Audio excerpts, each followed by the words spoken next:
Hello everyone, मैं Meenakshi Soni from Resonance PCCP division Kota. आज हम लेकर आए हैं metals and non matters from your NCERT book. Okay, NCERT की सीरीज में हमारा नेक्स्ट चैप्टर है metals and non metals. So in case of metals and non metals, so you all have seen, और आप सभी जो है डिफरेंट टाइप की मैटर्स एंड नॉन मैटर्स के बारे में प्रीवियस क्लासेस में पढ़ चुके हैं कि मैटर्स क्या होते हैं और नॉन मैटर्स क्या होते हैं। So I have different types of metals. Suppose you write gold, silver, copper.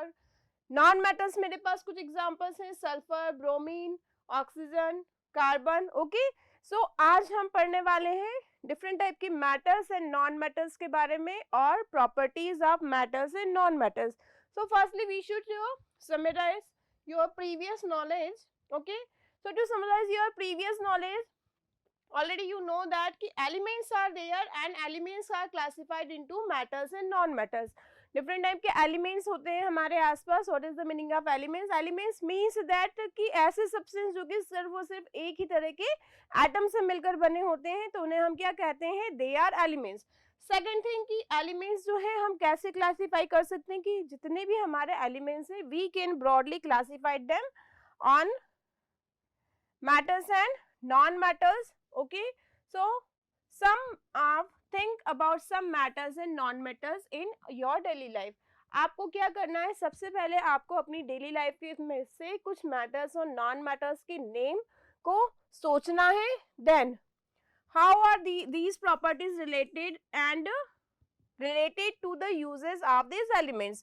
Secondly आपको क्या करना है कि आपको ये सोचना है कि इन मैटर्स और नॉन मैटर्स के यूजेस क्या होते हैं हमारी डेली लाइफ में. And what properties did you think while categorise elements as matters and non matters. आप आखिरकार मैटर्स एंड नॉन मैटर्स में एलिमेंट्स को कैसे कैटेगराइज कर सकते हैं. So you have to think this all properties. For example, matters and non matters from our daily life. और यदि मैं कहूँ कि we use copper in our daily life, we use aluminium in our daily life, so these two elements are metal. Next, यदि मैं कहूँ कि we use nitrogen in our daily life, but we use nitrogen in our daily life indirectly, okay, in the form of protein. Next मैं आपसे कहती हूँ कि we use oxygen in our daily life. So how we use oxygen in our daily life? During breathing. So matter, ये सभी क्या है? Oxygen और नाइट्रोजन दोनों ही क्या होते हैं? ये दोनों ही हमारे नॉन मेटल होते हैं. और जैसा कि मैंने कॉपर की बात की, एल्यूमिनियम की बात की, तो ये दोनों है क्या है हमारे? ये दोनों हमारे मेटल होते हैं. So categorise elements as matters and non metals. Properties related to the uses of this element. So metals and non metals को जनरल प्रॉपर्टीज में हम कैसे ले सकते हैं? सबसे पहले हम बात करेंगे फिजिकल प्रॉपर्टीज की. Physical properties of matters. तो आप सभी ने मैटर्स को देख रखा है. जैसा कि आपने देखा है कि मैटर्स, मैं बात करूं गोल्ड की, मैं बात करूं सिल्वर की, तो गोल्ड और silver how they appear shiny. तो सबसे पहले हम कह सकते हैं कि matters are shiny, matters are ductile, matters are malleable in nature, जो कि आप पहले प्रीवियस क्लासेस में पढ़ चुके हैं. सो matters. So what are matters? Matters the easiest way to start grouping substance by comparing their physical properties. यदि हमें किसी भी सब्सटेंस को क्या करना है? ग्रुपिंग करना है, तो सबसे पहले हम क्या करते हैं? उनकी फिजिकल प्रॉपर्टीज के बारे में बात करते हैं. Physical property means generally it's appearance. Let us study with the help of some following activities. So activity 3.1 to 3.6. आज मैं आपको पढ़ाने वाली हूँ activity 3.1 to 3.6. So activity 3.1 to 3.6 को करने के लिए you have to collect some samples. आपको क्या करना होगा? आपको कुछ सैंपल्स कलेक्ट करना है. सैंपल्स में आपके हो जाएंगे metals, iron, copper, aluminium, magnesium, sodium, lead, zinc and other metals. ठीक है, आपको कुछ मेटल्स कलेक्ट करना है. क्यों करना है? For activity 3.1 to 3.6 to generalize physical properties of matters. That much is clear. ठीक है, let's start. अब सबसे पहले हम बात करेंगे activity 3.1. Okay, in case of activity 3.1 what is given there? आपको कुछ सैंपल कलेक्ट करना है. किसके सैंपल कलेक्ट करना है आपको? Iron, copper, aluminium and magnesium. So take samples of iron, copper, aluminium and magnesium and note the appearance of each sample. फिर आपको क्या करना है? ये सैंपल कलेक्ट करने के बाद में आपको इनकी अपीयरेंस को नोट करना है. Then clean the surface of each sample by rubbing them with sand paper and note them their appearance again. जैसा कि हमने फर्स्ट स्लाइड में देखा था, I have some images of metal. ये हो रहा है गोल्ड, सिल्वर, कॉपर. तो आपको इस तरह से कुछ आर्टिकल्स कलेक्ट करना है. Then you have to rub them. इनकी सरफेस को आपको क्या करना है, रब करना है. तो रब करने के बाद में आप क्या देखेंगे, you will find their surfaces shines. इनकी सरफेसेस क्या करती हैं, शाइन करती है. कुछ आर्टिकल्स जो कि हमारे आयरन, कॉपर, एल्यूमिनियम और मैग्नीशियम के हैं, इनके सैंपल कलेक्ट करने के बाद में आपको इनकी सरफेस को सैंड पेपर से रब करना है. So what you will find here, you will find surfaces of these substances shines. In substance की surface क्या होती है, shine करती है. So metals in their pure state have shining surface. metals जो रहती हैं, सारे ही metals pure state में क्या करती हैं, shine करती हैं. Then the shining property of metal is known as metallic luster. What is this? This is known as metallic luster. जैसे कि मेरे पास यहाँ पर कुछ एग्जाम्पल हो रहे हैं, magnesium, iron, zinc, copper and aluminium. So are you finding this all metals are shiny in nature, they are shiny in appearance. So this shining of metal is known as what? It is known as metallic luster. Okay, what is this? This is known as metallic luster. So first property is clear कि metals जो हैं उनकी surface shining होती हैं. So this property of metal is known as what? It is known as metallic luster. Then next activity 3.2. Second activity हमें करना है. Second activity में आपको क्या करना है, you have to take small pieces. कुछ स्मॉल पीसेस कलेक्ट करना है आपको. किसके स्मॉल पीसेस कलेक्ट करना है, हमें स्मॉल पीसेस कलेक्ट करना है आयरन, कॉपर, एल्यूमिनियम और मैग्नीशियम के. आयरन, कॉपर, एल्यूमिनियम और मैग्नीशियम के. Then try to cut. अब आपको क्या करना है, इन्हें कट करना है. Cut these matters with sharp knife and note your observation. Different type के मेटल्स के सैंपल कलेक्ट करना है और आपको इन्हें कट करना है with the help of sharp knife. Hold a piece of sodium metal with a pair of tongs. यदि आप सोडियम मेटल लेते हैं तो सोडियम मेटल को आपको क्या करना है, आपको उसे डायरेक्ट कैच नहीं करना, उसे डायरेक्ट नहीं पकड़ना है. आपको उसे कैच करना है या तो with the help of tongs और with the help of hand gloves. क्यों, क्योंकि सोडियम मेटल बहुत ही ज्यादा रिएक्टिव होता है. So you have to collect this samples. तो आपको सभी को पता है, can we cut iron with the help of knife? No, we can not cut iron with the help of knife, so we have to use their machine. Secondly, this is copper. We cannot cut copper with the help of knife, we can cut with the help of this blade. Next हो रहा है हमारा aluminium. so aluminium को भी हम generally cut नहीं कर सकते हैं नाइफ से, लेकिन हम इसे कट कर सकते हैं with the help of machine only. Then next I have magnesium. ये हो रहा है magnesium ribbon. So magnesium ribbon को we can cut with the help of knife or we can cut it with the help of scissor. That much is clear. अगली हम बात करें, ये है मेरे पास सोडियम. क्या है यहाँ पर, sodium. so how we can cut? We can cut sodium with the help of knife only. Are you getting differences between these metals? कि कुछ metals जो हैं वो क्या होती हैं, वो बहुत ही ज्यादा हार्ड होती हैं, हम उन्हें सिंपल नाइफ की हेल्प से कट नहीं कर सकते. so we can cut them with the help of some machines only. but यहाँ पर मेरे पास सोडियम का पीस है जिसे कि मैं किसकी हेल्प से कर सकती हूँ, I can cut it with the help of knife only. So on the basis of this thing, on the basis of this observation, what we can say the hardness varies from metal to metal. Metals की hardness जो है वो अलग अलग तरह की होती है. The hardness varies from metals to metal and sodium और potassium are soft metal, whereas iron, aluminium, copper are hard metals. ठीक है. सो ये आपकी एक्टिविटी 3.2 है जिसमें कि आपको बताना है कि metals hard होती हैं and different types of metals have different hardness. Okay. Next, activity 3.3. In activity 3.3 हमें क्या करना है, again we have to collect sample of some matters like iron, zinc, lead and copper. क्या करना है हमको, एक्टिविटी 3.3 में मैटर्स की फिजिकल प्रॉपर्टीज शो करने के लिए हमें कलेक्ट करना है piece of iron, zinc, lead and copper. Okay, then place any one metal on block of iron and strike it 4 or 5 times with hammer। ये हो रहा है मेरे पास कोई पीस ऑफ मेटल। अब मुझे क्या करना है, इस पीस ऑफ मेटल को मुझे हैमर की हेल्प से बीट करना है। ओके, सो ऑन बीटिंग, जब मैं इसे बीट करूंगी तो ये मेटल का पीस क्या हो जाएगा, थोड़ा एक्सपांड हो जाएगा।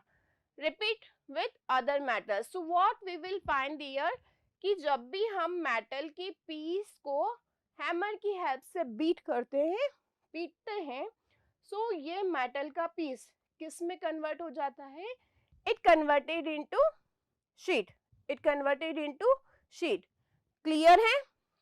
सो when some metals can be beaten into thin sheet, some metals can be beaten into thin sheet। जैसे कि मैं बात करूं कि गोल्ड है और गोल्ड को यदि हम हैमर करेंगे, हैमर करने के बाद में ये किस में कन्वर्ट हो जाता है, it converted into thin sheet. So this property is called as malleability। what is this? This property of metal is called as malleability। so what is the meaning of malleability? Malleability means that it is the property of metal where we beat piece of metal and these converted into thin sheets। so this property of metal is known as malleability। अब आपको क्या ध्यान रखना है, do you know that gold and silver are most malleable metals। क्या आपको पता है कि गोल्ड और सिल्वर मेटल जो होती है वो मोस्ट मैलिएबल मेटल होती हैं? क्यों? क्योंकि ये इतनी ज्यादा मैलिएबल होती हैं कि इनके छोटे से पीस को भी बहुत ज्यादा हैमर कर करके हम इन्हें थिन शीट में कन्वर्ट कर सकते हैं। Okay, so this is gold foil. ये क्या है, ये हमारी गोल्ड फॉइल है। गोल्ड को आप यदि बीट करते जाएंगे so it can be converted into very thin sheet, जिसका कि यूज हम गोल्ड आर्टिकल्स का या फिर मैं कहूँ कि गोल्ड फॉइल का यूज हम डेकोरेटिव पर्पस से करते हैं। So this is our gold metal and it is most malleable metal. Clear है?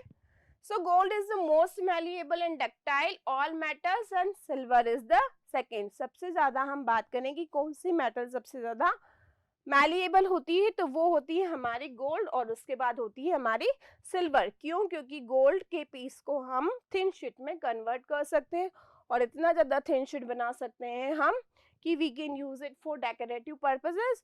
secondly, that's why we use gold and silver metals for ornaments, या फिर मैं कहूँ कि ज्वेलरी बनाने के लिए हम गोल्ड और सिल्वर का यूज करते हैं क्योंकि ये बहुत ही ज्यादा मैलिएबल होते हैं। इनके एक पीस को हम किस में कन्वर्ट कर सकते हैं, थिन शीट में। क्लियर है? Next, activity 3.4 is given there।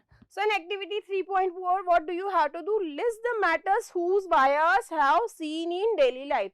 आपको कुछ metals की लिस्ट बनाना है जिनके की वायर आप डेली लाइफ में यूज करते हैं। So I have some wires। Can you find here? कुछ वायर्स है यहाँ पर, ये गोल्ड का हो जाएगा, ये सिल्वर का, aluminium and copper. Okay, so what happened here? We are collecting wire here। What are we collecting here? Wire। So wire collect करने का reason क्या है? अब हमें metals की next property बताना है। So always remember the ability of metals to be drawn into thin wires। The ability of metal to be drawn into thin wires, it is called ductility। देखिए यहाँ पर मेरे पास क्या है, I have a piece of metals। मानो कि मैंने यहाँ पर लिया है गोल्ड, ठीक है। गोल्ड के पीस को क्या करना है, मुझे ड्रॉन करना है, ठीक है। सो ऑन ड्रॉइंग, यदि हम गोल्ड के पीस को क्या करेंगे, मशीन की हेल्प से ड्रॉन करते जाएंगे, खींचते जाएंगे, खींचते जाएंगे, खींचते जाएंगे, तो क्या होगा कि यहाँ पर गोल्ड के पीस का एक थिन वायर बन जाएगा। क्या बन जाएगा? गोल्ड के पीस का एक थिन वायर बन जाएगा। And this ability of metal, it is known as ductility। What is this? It is known as ductility। So again, the ability of metal to be drawn into thin wires is called ductility. Because of the property of metal, यहाँ पर metal के इतने thin wire बने हैं और ये ही ability क्या कहलाती है? This is ductility. And these type of metals are known as ductile metal. इस तरह की metals जिनके की आप wire बना सकते हैं, ये क्या कहलाती हैं? Ductile metal. And these ability is known as ductility. Okay. Then which one is most ductile metal? सबसे ज्यादा ductile metal हमारी कौन सी होती है? So most ductile metal is gold. What is the most ductile metal? Our most ductile metal is gold. Remember it. अब क्या आप जानते हैं कि 2 किलोमीटर लेंथ का वायर, हम गोल्ड का 2 किलोमीटर लेंथ का वायर बना सकते हैं with the help of 1 gram of gold only. With the help of 1 gram of gold only. बात समझ में आ रही है? What we can use here? Only 1 gram of gold can be converted into 2 kilometer length of wire. So, can we say gold is most ductile metal? Yes. So, it is because of malleability and ductility, metals can be given different shapes according to our need. Because of the property of ductility and malleability, we can give different shapes to our metal. ये देखिए, this is wire of gold. यहाँ पर हमने gold के कितने thin wire बनाए हैं? क्यों? Because gold is most ductile metal. Is that clear? Okay. चलिए, नेक्स्ट एक्टिविटी की हम बात करेंगे. Next activity 3.5 is given there, जिसमें कि हमें अब मेटल की नेक्स्ट फिजिकल प्रॉपर्टी पढ़ना है. So what happen there? Take a aluminium और कॉपर वायर. सबसे पहले आपको क्या करना है? एक एल्यूमिनियम या फिर कॉपर का वायर लेना है. क्लियर है? Okay. Then fix the pin to the free end of the wire using. यहाँ पर क्या करना है? आपको एक एंड पर एक पिन को अटैच कर देना है with the help of wax. सबसे पहले आपको यहाँ पर एक क्या लेना है? वायर लेना है. कॉपर का भी हो सकता है, एल्यूमिनियम का भी हो सकता है. एक साइड से आपको इसको फिक्स कर देना है. नेक्स्ट जो एंड है हमारा आपके वायर का, यहाँ पर आपको एक पिन लगा देना है with the help of wax. Clear है? देन फिर आपको एक साइड से इस वायर को क्या करना है? गर्म करना है. So after some time what will happen?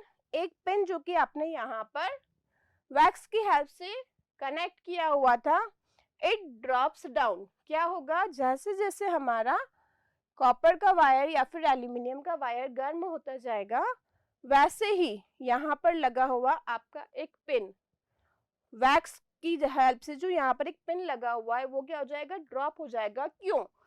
Because these wire conduct heat. Wire गर्म होगा, हमारा वैक्स मेल्ट होगा, जिसके कारण की लगा हुआ पिन यहाँ से ड्रॉप हो जाएगा. So what it shows?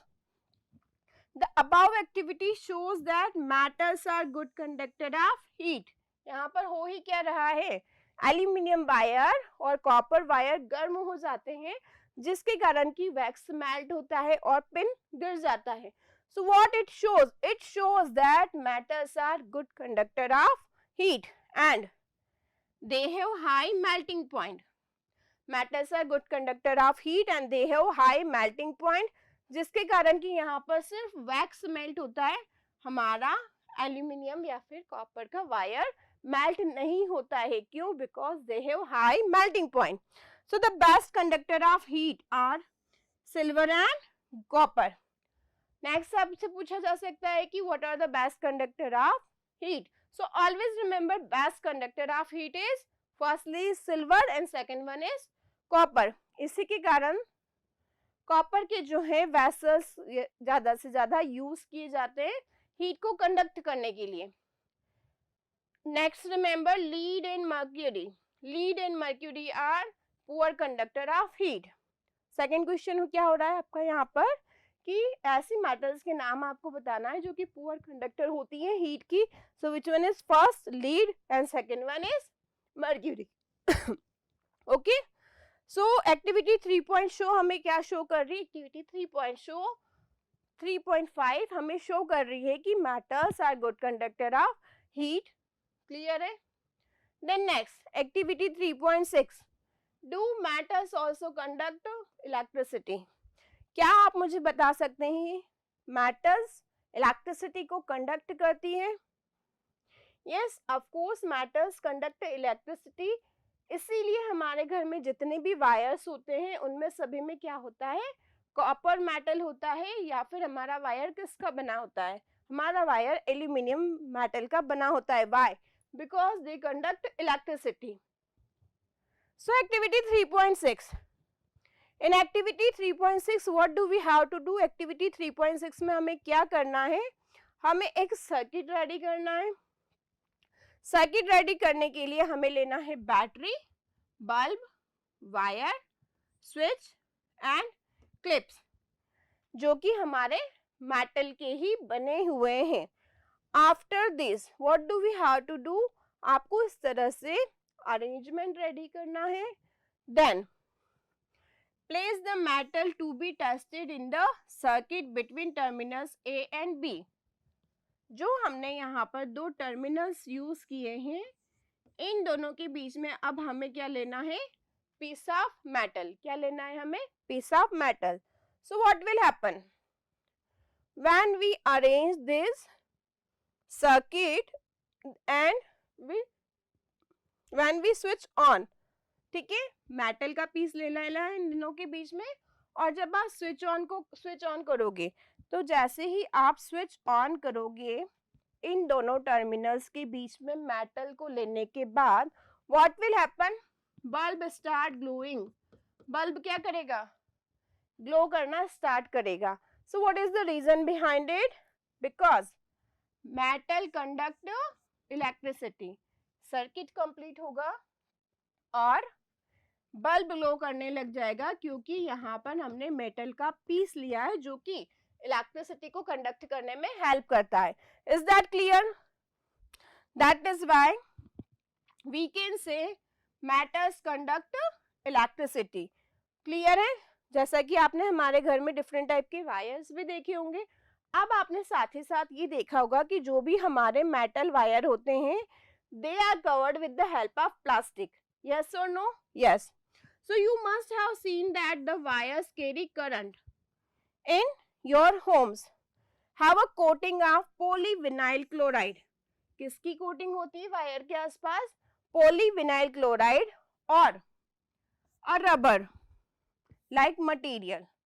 Clear है कि हमारे घर पे जो हम वायर यूज करते हैं वो पोलीविनाइल क्लोराइड से कवर्ड रहते हैं. मेटल के वायर हो जाएंगे आपके, कॉपर के वायर हो सकते हैं, एल्यूमिनियम के वायर हो सकते हैं. कभी भी ये वायर खुले हम यूज नहीं करते हैं. They are always coated with plastic और polyvinyl chloride. So why are electric wires coated with such substances? So because these metal can conduct electricity. ठीक है, हमको पता है कि मेटल इलेक्ट्रिसिटी को कंडक्ट करती है. So wire used in homes are usually covered with material like plastic or rubber because plastic and rubber are bad conductor of electricity. क्या होते हैं ये होते हैं bad conductor of electricity and do not allow current to flow.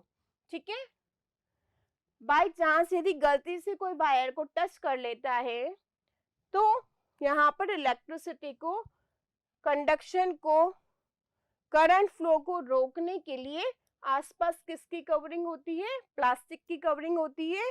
So this prevent us from getting a shock due to short circuit. Clear है? Yes. Next, what happens when metal strike a hard surface? Do they produce sound? क्या आपने कभी school bell को सुना है? क्या आपने कभी इस तरह की बेल को सुना है? सो अ बॉब इज देयर. क्या होता है यहाँ पर? इस तरह की जो बेल्स होती हैं हमेशा इसमें एक बॉब होता है, क्या होता है, अ बॉब इज देयर। सो ये बॉब क्या करता है, मेटल सरफेस से स्ट्राइक होता है। जब आपके स्कूल की घंटी बजती है तब भी क्या होता है कि ये जो बॉब होता है ये भी मेटल का बना होता है। किसका बना होता है, मेटल का। Second, it is also metal. तो एक्चुअल में होता क्या है, when this bob strike with this metal or when this bob strike with this hard surface, क्या ये sound produce करते हैं? Yes, they produce sound. So this ability of metal, when metal strike on hard surface, they produce sound. What they produce? They produce sound. So this ability of metal is known as sonority. What is this? This ability of metal is known as sonority. So that metal produce sound on striking a hard surface. This property of metal is known as sonority. Clear है कि आपकी metal किससे strike होती है, hard surface से strike होती है, and it produces sound. So these producing of sound of metal is known as sonority, and these type of metals are known as sonorous. Clear है? So the metal that produce a sound on striking a hard surface are said to be sonorous. Clear? आपने घर पर भी देखा होगा कि कभी गलती से मेटल के बर्तन हमारे हाथ से गिर जाते हैं हार्ड सरफेस पर, so they produce sound. What they do? They produce sound. So this ability of metal is known as what?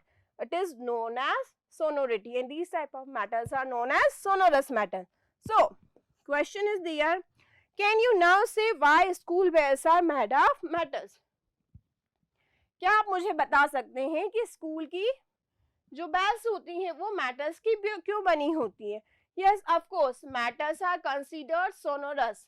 Metals क्या होती हैं, सोनोरस होती हैं। So they produce ringing sound. Which type of sound is produced by metals? Ringing sound. That's why when they struck by a solid object, they produce sound. That's why what do we use here? We use metals for bell. क्या करते हैं हम यहाँ पर, bell को बनाने के लिए मेटल्स यूज करते हैं, क्योंकि मेटल्स क्या करती हैं, मेटल्स हमारी सोनरस होती हैं, दे प्रोड्यूस रिंगिंग साउंड। क्लियर है? नेक्स्ट देखते हैं, व्हाट इज गिवन हियर। अब अभी तक हमने मेटल्स की बात की है बाय एक्टिविटीज की। हमने देखा है कि डिफरेंट टाइप की मेटल्स जो होती हैं, पहली बात तो वो रूम टेम्परेचर पर सॉलिड होती है। नेक्स्ट हमने देखा कि मेटल्स आर डक्टाइल, क्योंकि मेटल्स का हम वायर बना सकते हैं। नेक्स्ट हमने देखा कि मेटल्स आर मैलिएबल, क्यों, क्योंकि मेटल्स की हम शीट बना सकते हैं। नेक्स्ट हमने देखा कि metals are good conductor of heat, then good conductor of electricity. अब थोड़ी फिजिकल प्रॉपर्टीज हम किसकी देख लेना चाहिए, नॉन मेटल्स की। सो 3.1.2 is given in your book. It is non-metals. So some examples of non-metals are there: diamond, oxygen, carbon, silicon, boron और bromine. ठीक है, ये सब क्या होते हैं, these all are non-metals. So why are they non-metals? Some non-metals are carbon, sulfur, oxygen and hydrogen are given there. If we take this all metals in previous activity, जैसा कि हमने एक्टिविटी 3.1 से लेकर 3.6 में कुछ हमने एक्टिविटीज यूज की थी मेटल के साथ में। अब यही सारी एक्टिविटीज यदि हम नॉन मेटल्स के साथ में करते हैं, so what we will find there, वो सारे कैरेक्टरिस्टिक्स हमें नहीं मिलने वाले हैं जो कि हमें मेटल्स के साथ में मिलते हैं। So do non metals also have physical properties similar to metals? तो आपको क्या कहा गया है, यहाँ पर आपको बताया गया है एक्टिविटी 3.7 में कि you have to take carbon and sulphur, then try activity 3.1 to 3.4। ठीक है, जैसा कि हमने प्रीवियस एक्टिविटी में देखा है 3.1 से 3.4 तक आपको एक्टिविटीज ट्राई करना है अब नॉन मेटल्स के साथ। क्लियर है? तो what you will be find there, a table is given in your book. मैं आपके लिए ये टेबल को कंप्लीट करके लाई हूँ, you can take its screenshot. Clear है? So table 3.1 is given there. आपको अलग अलग सैंपल लेना है, graphite, coal, sulphur and iodine. Then you have to write there symbol. So graphite क्या होता है, बेसिकली कार्बन होता है, कोल भी बेसिकली कार्बन होता है, sulphur symbol is S and iodine symbol is I. Then types of surface, यदि हम ग्रेफाइट, कोल, सल्फर और आयोडीन की सरफेस देखते हैं, can we recall from first?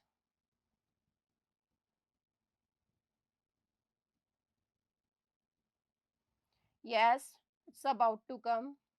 ठीक है,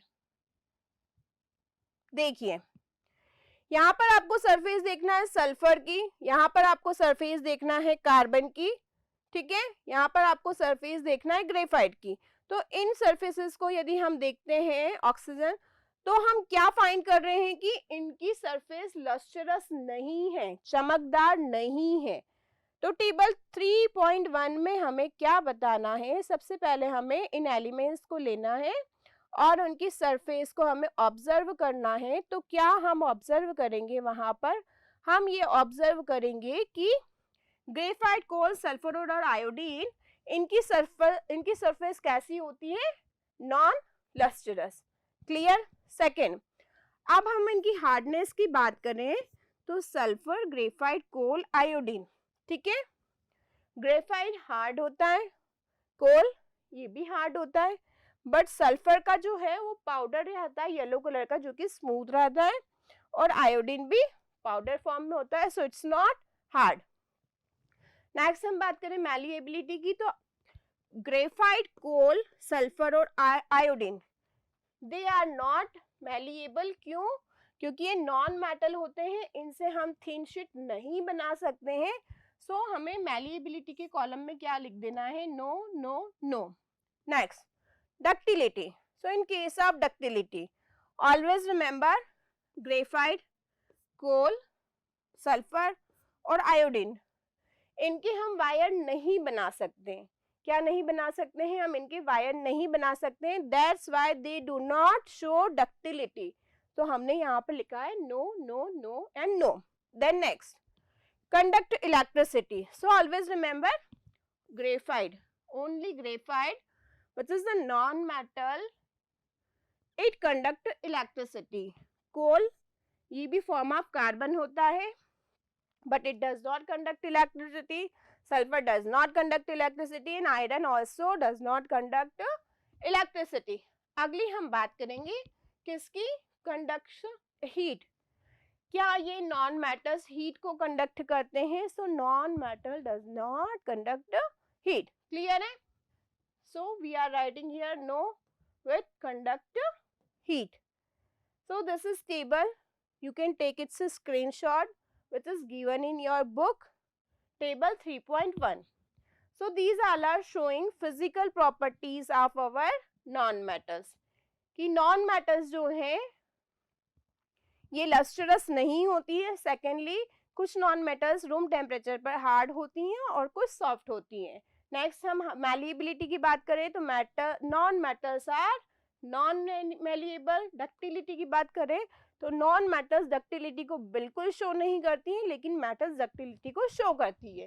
next, conductive electricity, only graphite conduct electricity.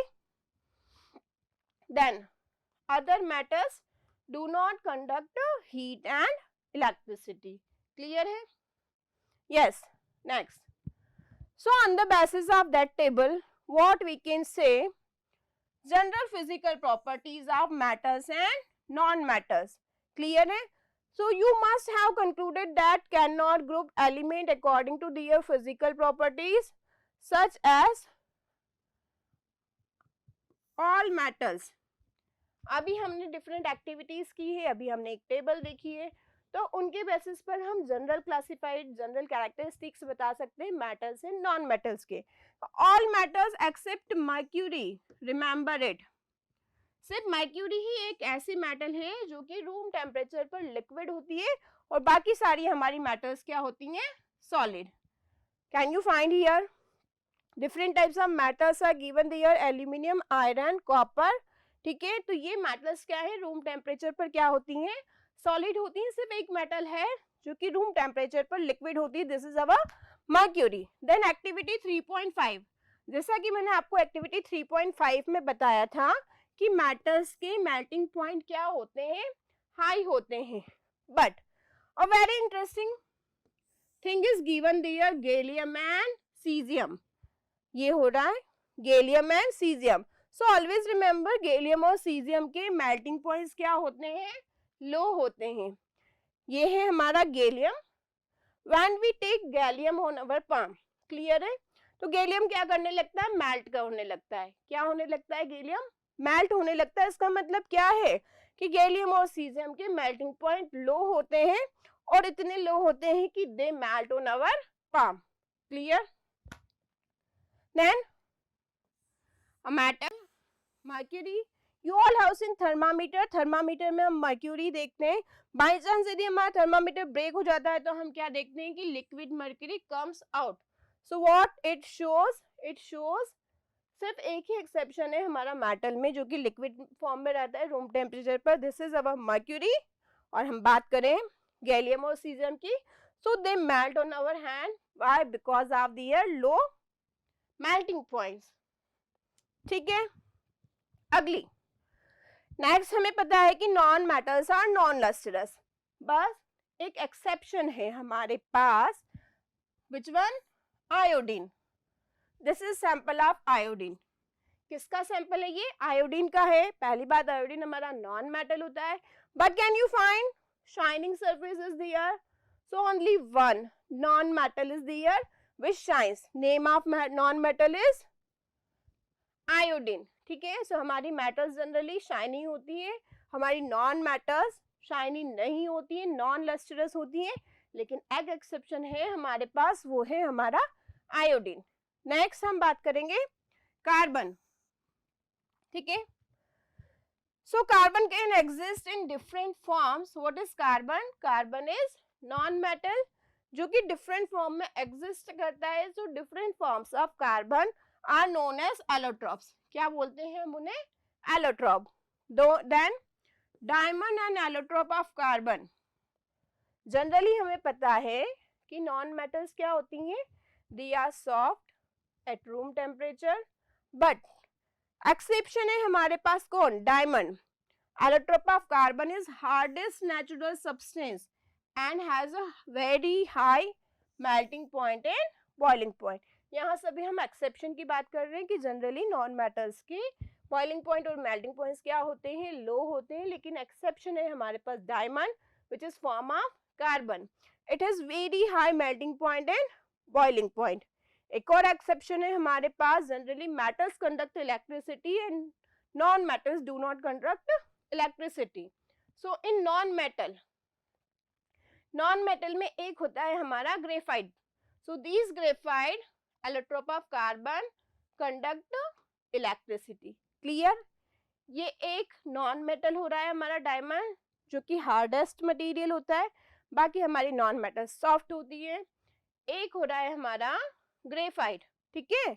ये भी एक्सेप्शन कैसे शो कर रहा है कि non metals do not conduct electricity, only one exception is there, what is this, graphite, it conduct electricity, ठीक है। Fourth point is given in your NCERT book, all alkali metals, alkali metals हमारी क्या होती है, lithium, sodium, potassium are soft. Generally metals हमारी hard होती हैं, पर सम एक्सेप्शंस आर देयर। कौन है एक्सेप्शन, लिथियम, सोडियम, पोटेशियम इतनी सॉफ्ट होती हैं कि we can cut them with the help of knife, clear. तो they have low densities and low melting point. आपसे एग्जाम में पूछा जा सकता है कि write name of some alkalis metal, ऐसी मेटल जो कि नाइफ से कट की जा सकती है और उनके मेल्टिंग पॉइंट और बॉइलिंग पॉइंट लो होते हैं। So what is your answer, your answer lithium, sodium and potassium, get it. चलिए next again activities given there, activity 3.3। इन एक्टिविटी 3.3 में अब आपको क्या बताना है, classification of matters on the basis of chemical properties, मतलब यहाँ से हमारी मैटर्स की केमिकल प्रॉपर्टीज स्टार्ट हो गई, ठीक है। सो एक्टिविटी 3.3 वेरी शॉर्ट में मैं आपको बता देती हूँ कि आपको कलेक्ट करना है मैग्नीशियम रिबन एंड सल्फर। क्या लेना है आपको? आपको लेना है मैग्नीशियम रिबन, ये हो रहा है हमारा मैग्नीशियम रिबन, और आपको लेना है सल्फर पाउडर। दोनों को ही आपको क्या करना है? बर्न करना है। यहाँ पर मैं बर्न कर रही हूँ मैग्नीशियम रिबन। मैग्नीशियम रिबन जब भी बर्न किया जाता है so it Burns with dazzling flame, ठीक है, एकदम चमकदार फ्लेम के साथ हमारा मैग्नीशियम जलता है और क्या बनाता है? Magnesium oxide. क्लियर है? आपको मैग्नीशियम रिबन बर्न करना है, फिर मैग्नीशियम ऑक्साइड की जो आपकी ऐश बनेगी, राख बनेगी, उसको आपको वॉच ग्लास में कलेक्ट कर लेना है। That much is clear. Then क्या हो रहा है बेसिकली यहाँ पर? We are taking magnesium ribbon Mg, white pen use कर लेना चाहिए। सो मैग्नीशियम जलाने पर magnesium reacts with oxygen and it gives magnesium oxide.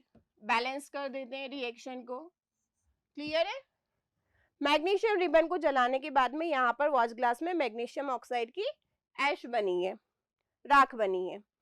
अब इस मैग्नीशियम ऑक्साइड की राख को आपको क्या करना है? इसको आपको वाटर में मिक्स कर देना है, ठीक है। यहाँ पर मैंने एक टेस्ट ट्यूब ली है और मैग्नीशियम ऑक्साइड की ऐश को मैंने वाटर में मिक्स कर दिया है। तो जैसे ही मैं इसे मैग्नीशियम ऑक्साइड को वाटर में मिक्स करती हूँ सो यहाँ पर मैग्नीशियम हाइड्रोक्साइड बन जाता है। क्या बनता है? Magnesium hydroxide is formed here, मतलब आपके पास अब यहाँ पर मैग्नीशियम हाइड्रोक्साइड है। अब मैग्नीशियम हाइड्रोक्साइड का एसिडिक और बेसिक कैरेक्टरिस्टिक जानने के लिए मैं यहाँ पर रेड लिटमस पेपर डिप करूंगी। तो जैसे ही यहाँ पर मैं रेड लिटमस पेपर डिप करती हूँ, red turns blue, red turns blue. जैसा कि मैंने आपको प्रीवियस वीडियो में बताया है कि whenever red litmus paper turns blue with any solution means our solution is basic in nature। आपका solution क्या है? Basic है nature में। So when red litmus paper turns blue, your solution is basic in nature। Overall magnesium oxide is basic in nature। Clear? So this is first chemical property। Secondly, अब हमें क्या करना है? यहाँ पर मैंने मैग्नीशियम लिया था जो कि एक मेटल था। नेक्स्ट, अब यहाँ पर एक स्पून लेना है। स्पून में मुझे क्या लेना है? Sulphur powder. कौन सा पाउडर लेना है? Sulphur powder. जब मैं इस सल्फर पाउडर को बर्नर की हेल्प से गर्म करती हूँ, ठीक है, तो sulphur converted into sulphur dioxide. Sulphur किस में कन्वर्ट हो जाएगा? सल्फर डाइऑक्साइड में। sulfur converted into sulfur dioxide। Clear? Then sulfur dioxide को मुझे क्या करना है? अब मुझे इस sulfur dioxide को कलेक्ट कर लेना है। Where I have to collect it? यहाँ से जो सल्फर डाइऑक्साइड गैस बन रही है इसको मैं एक इन्वर्टेड टेस्ट ट्यूब में कलेक्ट कर लूंगी। Clear? So overall reaction takes place. Sulphur react with oxygen, ठीक है, it gives sulphur dioxide.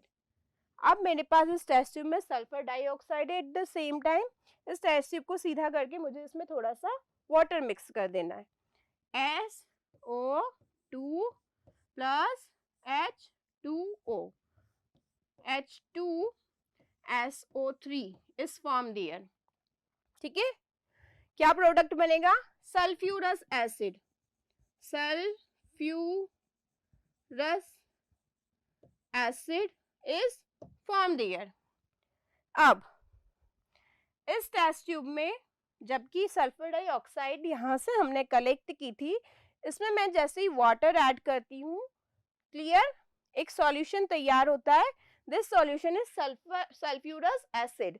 When I add dear blue litmus paper, so these blue litmus paper turns red. Blue litmus paper turns red. So already you know that blue litmus paper turns red with what? With acid. With sulfurous acid, blue litmus paper turns red. तो इसका मतलब क्या हुआ कि sulphur जो कि हमारा non metal है, इसका ऑक्साइड बनेगा, पानी में मिक्स करने के बाद में एसिड बनेगा. सो ओवरऑल वी कैन से non-metallic oxide are acidic in nature. Non-metallic oxide are acidic in nature. ये एक्टिविटी क्लियर है. So metallic oxide are basic in nature and